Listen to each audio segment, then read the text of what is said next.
நடிகர் நடிகையெல்லாம் திருச்செந்தூரை தேடி ஓடுவது இதற்காகத்தானா?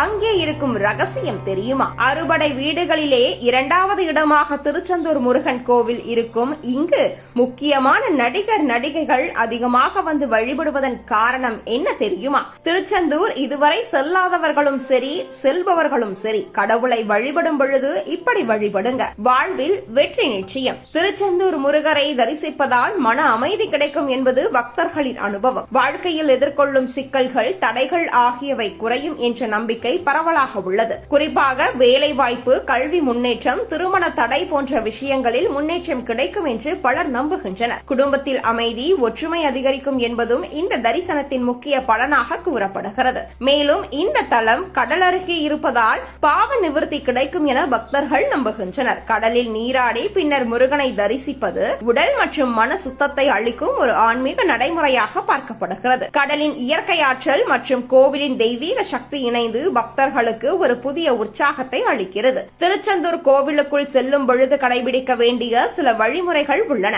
முதலில் கடலில் நீராடி சுத்தமாகி கோவில் வாசலில் இறைவனை நினைத்து வணங்க வேண்டும். அதன் பிறகு முதலில் விநாயகரை வணங்கி எல்லா தடைகளும் நீங்க வேண்டும் என்று வேண்டிக் கொள்ள வேண்டும். பின்னர் முருகப் பெருமானை அமைதியாக மனதில் வேண்டுதல் வைத்து தரிசிக்க வேண்டும். இதன் மூலம் தரிசனத்தின் முழு பலனும் கிடைக்கும் என்று கூறப்படுகிறது. முருகப் பெருமானை தரிசித்த பிறகு கோவிலை சுற்றி வருவது முக்கியமான வழிபாட்டு முறையாகும். ஒரு முறை அல்லது 3 முறை பிரதட்சணை செய்வது நல்லது என கருதப்படுகிறது. கோவிலில் உள்ளே வேல் மற்றும் சேவல் சின்னங்களையும் வணங்குவது முருகனின் சக்தியை நினைவுபடுத்தும் ஒரு வழியாகும். இந்த முறைகள் அனைத்தும் பக்தியின் ஆழத்தை அதிகரிக்கும். எப்போதாவது திருச்செந்தூர் செல்ல திட்டமிடும் தள்ளி போகும் நிலை வந்தால் அதற்காக கவலைப்பட வேண்டியதில்லை. வீட்டிலேயே முருகன் படத்தை வைத்து தீபமேற்றி வழிபடலாம். கந்த சஷ்டி கவசம் போன்ற பக்தி பாடல்களை பாராயணம் செய்யலாம். செவ்வாய் மற்றும் சஷ்டி நாட்களில் விரதம் இருப்பதும் ஒரு நல்ல ஆன்மீக நடைமுறையாகும். முடிவாக, திருச்செந்தூர் முருகன் தரிசனம் என்பது ஒரு பயணம் மட்டுமல்ல, அது மனதையும் வாழ்க்கையையும் சுத்தப்படுத்தும் ஒரு ஆன்மீக அனுபவமாகும். நேரில் செல்ல முடியாவிட்டாலும் பக்தியுடன் இறைவனை நினைத்தால் அதே பலன் கிடைக்கும் என்பது பக்தர்களின் உறுதியான நம்பிக்கை. அதனால் மனதில் நம்பிக்கை வைத்துக் கொண்டு சரியான நேரத்தில் தரிசனம் செய்ய திட்டமிடுவது நல்லது.